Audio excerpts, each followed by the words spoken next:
Embraer will showcase its E195-E2 and E175 commercial aircraft at Wings India 2026 in Hyderabad, highlighting the company's commitment to advancing regional connectivity and sustainable aviation in the Indian market. The E195-E2 in particular boasts a 29% decrease in carbon emissions and fuel burn per seat compared to its predecessor, making it an attractive option for Indian airlines looking to reduce their environmental impact, with India expected to require at least 500 aircraft in the 80 to 146 seat range over the next 20 years. Embraer's E-Jets family is well positioned to support the country's growing aviation needs.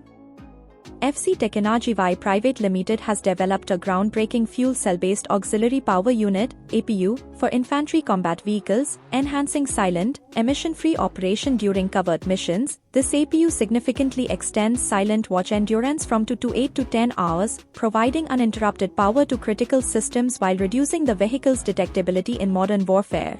The innovation aligns with India's defense initiatives and emphasizes the country's capabilities in advanced military technology and self-reliance.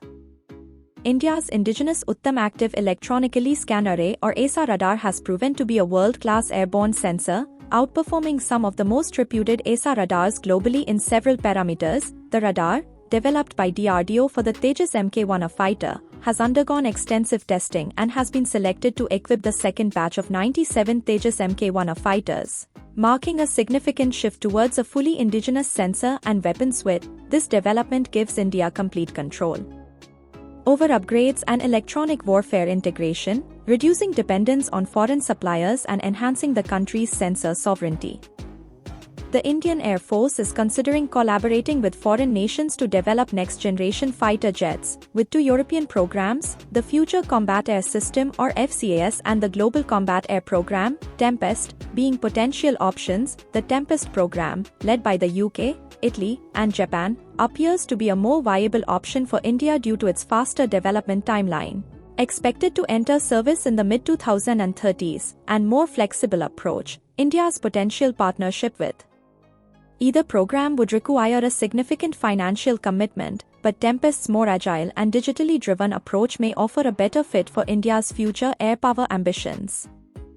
The Pakistan Air Force has gained significant operational experience and familiarity with the Rafale fighter jet through repeated participation in multinational exercises with various Rafale operating countries, including Qatar, Egypt, and France. This exposure has allowed Pakistani pilots to develop an understanding of the Rafale's capabilities, tactics, and operational footprint, which could provide a strategic advantage in potential future conflicts. In contrast, the Indian Air Force, which operates a large fleet of Rafales, lacks similar exposure to the PAF's core platforms, such as the J-10 and JF-17, due to their limited international presence.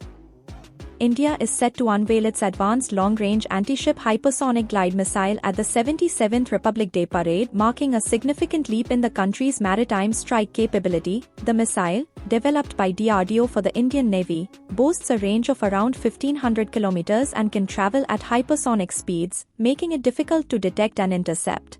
The debut of this missile signals a new era in naval warfare for India, enhancing its sea denial and power projection capability and strengthening its ability to protect its coastline, sea lanes, and strategic interests.